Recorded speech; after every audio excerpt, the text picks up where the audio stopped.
Everyone, अस्सलाम वालेकुम। उम्मीद करता हूँ आप सब लोग खैरियत से होंगे, खुश होंगे और बेहतरीन तरीके से अपनी ज़िंदगी गुजार रहे होंगे। मुझे कहते हैं अली अजमत और प्रोग्राम स्टार स्पोर्ट्स के साथ स्टार एशिया के प्लेटफॉर्म से नाज़रीन मैं लाइव आपकी खिदमत में हाजिर हूँ। नाज़रीन, अगर पाकिस्तान के हवाले से बात करें तो पाकिस्तान टीम को सबसे पहले मुबारकबाद पेश करते हैं। जो पाकिस्तान ने बड़ी शानदार कारकर्दगी का जो मुजाहरा किया है अगेंस्ट इंग्लैंड। होम सीरीज़ थी, होम सॉइल था, पाकिस्तान ने उसका खूब एडवांटेज लिया, स्पिन ट्रैक्स बनाए, आकिब जवेद फार्मूला जो था बेसिकली वो कामयाब हो गया और पाकिस्तान प्लेड स्प्लेंडेडली वेल। और पाकिस्तान ने जो है इंग्लैंड को जो है हराया और पाकिस्तान ने ना सिर्फ इंग्लैंड को हराया बल्कि साबित किया कि Pakistan team is again right on the right track. Pakistan team की वापसी हुई और पाकिस्तान टीम ने बड़ा अच्छे खेल का मुजाहरा किया, 2-1 से सीरीज जीती। और फर्दर मोर अगर चलें तो नाजरीन रेजिग्नेशन पेश किया है गैरी क्रिस्टन ने, जो पाकिस्तान के वाइट बॉल कोच हैं।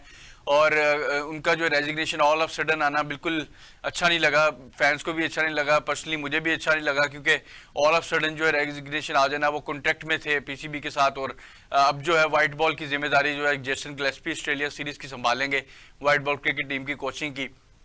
और अगर फर्दर और बात करें सेंट्रल कॉन्टेक्स्ट की भी सामने जो है बात आई, फ़खर जमान और इमामुल हक को एक्सक्लूड किया गया सेंट्रल कॉन्टेक्स्ट से और जो शान मसूदन को कैटेगरी बी में शामिल किया गया और सब्जेक्ट टू कैप्टनसी उनका रखा गया है और बाबर आजम और रिजवान जो है उनको कैटेगरी ए में शामिल किया गया। इसी तरह शाहीन शाह अफरीदी, नसीम शाह को कैटेगरी बी में शामिल किया गया। तो आज हम इन्हीं मौजूद पर बात करेंगे। हमारे साथ हमारे बहुत ही प्यारे गेस्ट मौजूद है, राना शाहनवाज साहब हमारे साथ मौजूद, सीनियर तज्जियाकार हैं, सीनियर जर्नलिस्ट हैं, इनको वेलकम कहते हैं शो में। Sir very warm welcome in the show. जी बहुत शुक्रिया अली, थैंक यू। आपका शुक्रिया सर। सबसे पहले ये बताइए, गैरी क्रिस्टन का ऑल ऑफ सडन रेजिग्नेशन आ जाना, ये इस चीज़ की कुछ समझ नहीं आई, क्योंकि वो कॉन्ट्रैक्ट में भी थे पीसीबी के साथ और ऑल ऑफ सडन उनका इस्तीफा दे देना, ये क्या उनकी मर्जी की उनको जो है वो इख्तियारात उस तरह नहीं दिए गए या उनका कोई झगड़ा हो गया, लड़ाई होगी किसी के साथ? बेसिकली रेजिग्नेशन की समझ नहीं आई जो all of sudden Gary Kristen ने दे दिया। देखिए बात यह है कि ये इस्तीफा जो है ये कोई एकदम सडनली नहीं हुआ, ठीक है, बल्कि ये तो खिचड़ी और ये जो अलाव था ये तो पक रहा था बहुत अरसे से। यानी जब से वो आए थे उसके बाद से वो पाकिस्तान के में टीम के साथ आने के बाद को खुश नजर नहीं आते थे, बल्कि उन्होंने वर्ल्ड के बाद तो बयान भी दिया था कि ये एक ऐसी टीम है जो बिखरी हुई टीम है और इसके अंदर कोई इत्तेहाद नहीं है, कोई कुछ नहीं है। टीम के हवाले से उन्होंने बड़े सारे खदशात का इजहार किया था। और दूसरा ये कि जो आपने बात की ये बिल्कुल दुरुस्त है कि ये इख्तियारात की भी जंग है और इख्तियारात से गैरी क्रिस्टन जो थे वो बरमला इस बात का इजहार कर चुके थे कि वो उनके इख्तियारात जो हैं वो बड़े महदूद हैं और उनको वो नहीं दिए गए जिनको इस्तेमाल करके वो पाकिस्तान के लिए कोई खातिर खा नताइज जो थे वो निकाल सकते। और उसका नतीजा ये कि उन्होंने फिर ये बेहतर समझा कि वो मुस्ताफी हो जाएं और छोड़ दें टीम को, और उन्होंने ऐसे ही किया। लेकिन यहाँ चंद एक चीजें हैं कि जिनकी तरफ मैं इशारा करना चाहूंगा आपके प्रोग्राम के तवज्जुह से कि एक इंतहाई काबिले जिसको कहना चाहिए एतबार और इंतहाई काबिल कोच जो था वो पाकिस्तान टीम के साथ जुड़ा था, नथी हुआ था। तो अगर हम उसकी मौजूदगी का थोड़ा सा फायदा उठाते और उनके साथ अपने 2-4 कोचेस को लगा देते और उनसे वो सीखते, उनसे वो इस्तेफादा करते, तो मेरा ख्याल है कि अगर गैरी क्रिस्टन ने इस्तीफा दिया भी था तो हमारे पास कोई 1-2 अच्छे कोचेस जो थे वो तैयार हो चुके होते उनके मौजूद के अंदर। तो हमने वो जो सीखने पल है उसको कतई तौर के ऊपर नजरअंदाज किया, वरना हम उनकी मौजूदगी से जो 6 महीने पर ही मुहित है, इससे ज्यादा नहीं है, हम उसका कोई ना कोई फायदा उठाते थे।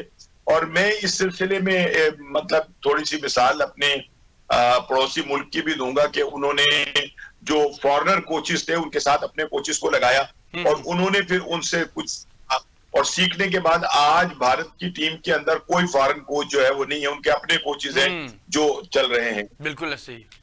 सो ये स्टडी जो थी ये पाकिस्तान को भी अपनानी चाहिए थी और उनकी मौजूदगी के अंदर किसी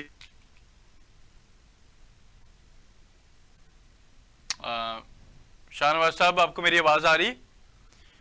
अच्छा नाज़रीन, मेरे ख्याल थोड़ा सा कनेक्टिविटी का जो है इशू हो गया शाहनवाज राना साहब का। अच्छा थोड़ा सा पाकिस्तान की सीरीज़ पे आते हैं। जो पाकिस्तान इंग्लैंड सीरीज़ हुई उसमें जो जिस तरीके से पाकिस्तान ने कारकर्दगी का जो मुजाहरा किया वो बड़ी शानदार थी। जिस तरीके से पाकिस्तान ने जब बॉलिंग की तो उसमें साजिद खान की अगर बात करें, नुमान अली की बात करें, तो उसमें जो है 39 विकेट्स उन्होंने शेयर की। और ये बड़ा जबरदस्त। अच्छा, हमें शाहनवाज राणा साहब ने दोबारा ज्वाइन कर लिया है, उनको दोबारा वेलकम कहते हैं शो में। सर आप कंटिन्यू करें, आप जो बता रहे थे। जी, मैं ये कह रहा था कि अब उनका गैरी क्रिस्टन का इस्तीफा तो आ गया है, तो ये है कि अब तो एक मतलब दौरा भी सर के ऊपर इतना बड़ा अहम है कि जिसकी हद कोई नहीं। अब पाकिस्तान को मुश्किलात तो यकीनन पेश आएंगी, लेकिन बस के मुश्किल है, हर एक काम का आसान होना। हो जाएगा इंशाअल्लाह ताला, अल्लाह बेहतर करेगा। लेकिन यह है कि हमें मौक़ों से फायदा उठाने की जो है ना उठाने का सलीका जो है वो आना चाहिए, और ऐसे लोग जो के बड़े नाम हैं या जिनके तजर्बात बहुत ज्यादा हैं, उनसे हमें इस्तेफादा करना चाहिए। सर एक चीज मेरे ज़हन में क्वेश्चन आ रहा है यहाँ पे, क्योंकि जब आकिब जावेद आए तो आकिब जावेद ऐसे लगा जैसे उनको सारे इख्तियारात दिए जा रहे हैं, पिच भी वो बना रहे हैं, और फिर अगर देखा जाए तो सिलेक्शन के हवाले से भी उन्होंने अपनी मर्जी की सिलेक्शन की है। तो उन्होंने भी बताया है मोहसिन नकवी साहब ने कि हमने रोल दिया है मोहसिन नकवी इनको आकिब जावेद साहब को। तो अब जब आकिब जावेद आए हैं उसके बाद गैरी क्रिस्टन का चला जाना, कहीं कोई इनकी आपस में टसल तो नहीं होगी आकिब जावेद की और गैरी क्रिस्टन की? देखिए जी, इस पर क्या कहा जा सकता है, और हमारे यहाँ तो हर चीज जो है वो पॉसिबल है। जब भी कोई नया आता है, जाहिर है कि उसकी अपनी तरजीहात होती हैं, उसकी अपनी एक सोच का मेयार होता है, और मेरा ख्याल है कि अब तो आकिब जावेद साहब का दिमाग वैसे ही सातवें आसमान पर होगा कि उनकी बताई हुई हिकमत अमली की वजह से पाकिस्तान जो है वो इंग्लैंड के खिलाफ सीरीज जीत गया। तो ये है कि उस जीत के बाद तो उनके मामलात, उनके जहनी तवाज़ुन को बरकरार रखना बड़ा मुश्किल होगा। लेकिन हकीकत ये है कि कुछ ना कुछ तो दाल में काला है, जिसकी वजह से गैरी क्रिस्टन जो है वो छोड़कर गए, और बाद में आने वाले वक्त में ये सारी चीजें जो हैं ये बिल्कुल सामने आ जाएंगी कि उनके जाने की वजूहात जो थी वो क्या थी। अब ये है कि देखिए कि दूसरी बात एक और जो बड़ी अहम आपने अभी कही है वो ये है कि जो मैंने चेयरमैन साहब की गुफ्तगू सुनी और उनकी जो प्रेस कॉन्फ्रेंस थी सुनी, उन्होंने एक लफ्ज कहा कि सिर्फ एक चेयरमैन उनके नाम के साथ जो है वो चीफ का लफ्ज जो है वो इस्तेमाल नहीं हो रहा, ठीक है ना, बाकी या चेयरमैन का लफ्ज जो इस्तेमाल नहीं हो रहा, लेकिन सारे कुली इख्तियारात जो है वो उनके पास हैं, ठीक है। लेकिन ये समझता हूं कि उनको बजाय ये कि सारे इख्तियारात देकर जो है उनको तकसीम कर दिया जाए, अगर वो सिलेक्शन के अंदर ही पूरी तवज्जो देते और पाकिस्तान के जो नौजवान खिलाड़ी हैं जो डिजर्व करते हैं पाकिस्तान में आने, अगर उनकी सारी तवज्जो उनकी तरफ होती तो वो कहीं ज्यादा बेहतर होता, बजाय इसके कि वो कोचिंग के अंदर भी लात लड़ाए, वो किसी और मामले में भी लात लड़ाए, और हाल वही हो कि जो इससे पहले वकार यूनुस का हुआ और अचानक पता चले कि आकिब जावेद ने भी सलाम अलैकुम कह दिया है। सो ये है कि उन अपने हुदूद में रहते हुए अगर जो जिम्मेदारी दी गई थी उस पर ही वो ज्यादा मेहनत करके काम करते तो ज्यादा बेहतर होता, बजाय इसके तो वो दीगर मामलात के अंदर भी अब इंटरफेरेंस शुरू कर दें और वो ये समझें कि अब बस चेयरमैन के बाद मैं ही हूं, जो चाहूंगा मैं कर लूंगा, उससे हालात जो है वो अच्छे नहीं होंगे बल्कि खराब ही होंगे। तो हो सकता है कि ये भी पॉसिबिलिटी है कि शायद अपना आकिब जावेद साहब और गैरी क्रिस्टन साहब के दरमियान जो मामलात थे वो कुछ बेहतर ना हो और उसकी वजह से उनको जो है इस्तीफा देना पड़ा हो, तो ये भी पॉसिबल है, मुमकिन है। फखर जमान के पर थोड़ा सा आते हैं। काइंड ऑफ आकिब जावेद तो बेवफाई कर दी फखर जमान के साथ। लाहौर कलंदर्स का पार्ट थे फखर जमान, और लाहौर कलंदर्स में जब आए तो बेसिकली आकिब जावेद ही लाने वाले थे, और जब उन्होंने परफॉर्मेंसेस दी तो उनका एक अच्छा इसमें बॉन्डिंग भी रही। आकिब जावेद जो है डायरेक्टर भी थे लाहौर कलंदर्स के, और मतलब जब सब सिलेक्शन होती है तो फखर जमान ड्रॉप हो गए, और समहाउ चेयरमैन मोहसिन नकवी जो है उन्होंने ये भी बताया कि ट्वीट वाला इशू भी है और साथ साथ सब्जेक्ट टू फिटनेस भी है, उन्होंने फिटनेस टेस्ट पास नहीं किया हुआ। तो फखर तो एक बड़े खिलाड़ी हैं, इम्पैक्ट प्लेयर हैं, उनको ड्रॉप करना बनता नहीं था। वैसे देखिए बात ये कि यार कसूर तो बहुत बहुत सारों ने बहुत बहुत बड़े बड़े किए हैं, तो क्या उन तरह की सजा मिली है कि जो इस वक्त फखर जमा को दी गई है, ठीक है ना। तो एक बड़े खिलाड़ी को अगर आप अपनी अनाओं के ऊपर की भेंट चढ़ा दें तो ये भी अच्छा नहीं है। ये दुरुस्त है कि उन्होंने ट्वीट करके जो था वो रूल एंड रेगुलेशन की वो को वायलेट किया, लेकिन ये है कि उनको समझाया भी जा सकता था। आप जो शो दरखास्त नोटिस उनको भेजा गया था, उसका जवाब जो आया है वो अभी तक हमारे सामने नहीं आया कि उन्होंने उस जवाब में क्या लिखा है। लेकिन बड़ी मजेदार बात है ना, वो ये है कि जिसके लिए उन्होंने ट्वीट किया था, जिसकी सिलेक्शन के ऊपर उन्होंने बात की थी, वो टीम का हिस्सा बनकर ऑस्ट्रेलिया चला गया, बाबर अपना आजम, और जिसने भी के लिए आवाज उठाई थी वो टीम से बाहर हो गया। लेकिन जिसकी आवाज उठाई गई थी उसने उस पर कोई रद्द अमल जाहिर नहीं किया, कोई बात नहीं की, या वो मिलकर भी जाहिर साबिक कप्तान रहे हैं और मौजूदा दौर का एक बड़ा प्लेयर है, अगर वो बोर्ड के साथ मिलकर बात करके उस मामले को सॉल्व करवा सकता था तो करवा देता। मैं ये समझता हूँ तरह से एक ऐसे खिलाड़ी की कि जिसकी माजी के अंदर खिदमत पाकिस्तान के लिए बड़ी हैं, उसको यूं नजरअंदाज करना बेहतर नहीं है। ये ठीक है जो लोग अपना वायलेशन करते हैं या रूल एंड रेगुलेशन को पामाल करते हैं, उनको सजा होनी चाहिए, उनको एक मर्तबा ये तंबीह करनी चाहिए थी, उनको वार्न करना चाहिए था, उनको वार्निंग देनी चाहिए थी कि भाई अगर आइंदा तुम इस तरह की हरकत करोगे तो फिर इसको हम बड़े सख्त तारीबी कार्रवाई जो है वो करेंगे। हाँ, लेकिन अगर अचानक के साथ ये किया गया है तो ये बड़ी, मैं ये समझता हूँ ये कोई अच्छी बात तो नहीं है। दुख वाली बात है कि एक T20 का बड़ा आजमुदा खिलाड़ी, और मैं ये समझता हूँ कि शायद ऑस्ट्रेलियन विकेटों पे जो थोड़ी सी बाउंसी होती है, विकेट के ऊपर बॉल जो है वो ऊंचा भी आता है और बल्ले पर भी आता है, उसमें इस तरह की सूरत हाल में फखर जमा जैसा खिलाड़ी जो है वो आइडियल खिलाड़ी जो है वो साबित हो सकता था।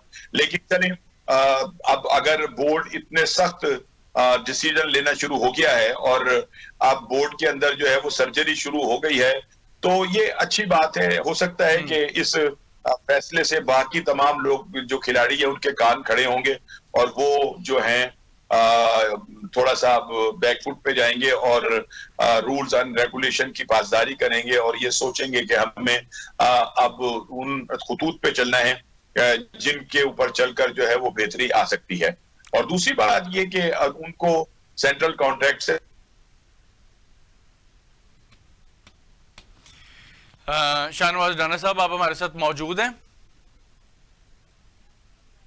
जी अच्छा, राणा साहब आप हमारे साथ मौजूद हैं?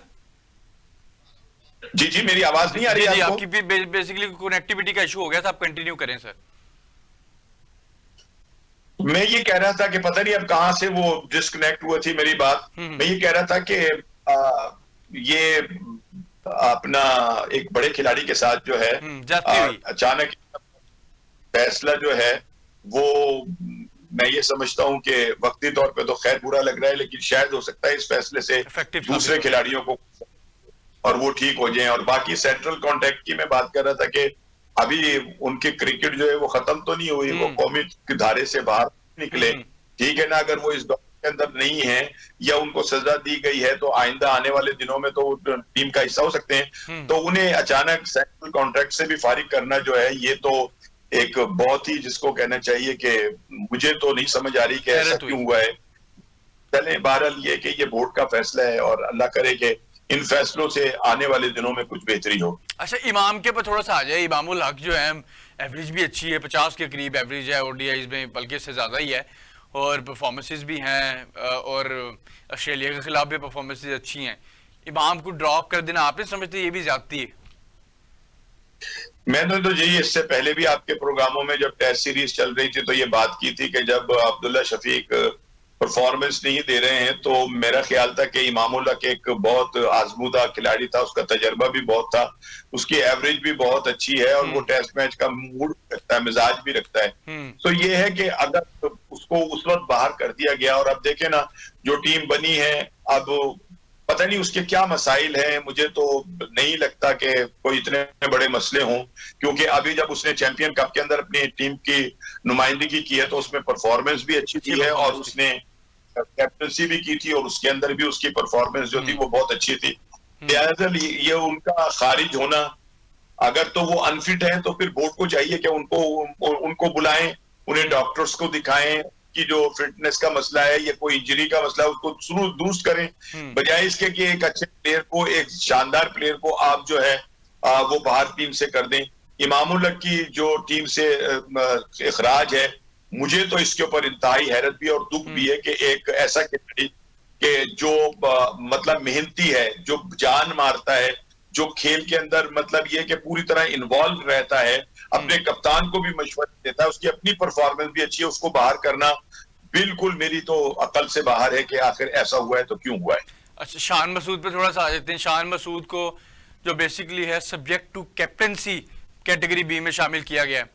और नाजिर, खैर एक छोटा सा ऑब्स्टिकल है राना साहब, हम आपको एक छोटा सा ब्रेक लेते हैं। ब्रेक के बाद आपको दोबारा, आप हमारे साथ ही हैं, आपको दोबारा ज्वाइन जो है आप हमें करेंगे ब्रेक के बाद। और नाजिर, एक छोटा सा ऑब्स्टिकल है, एक छोटा सा बैरियर है in terms of break. We have to take a very short break. We be right back, stay tuned.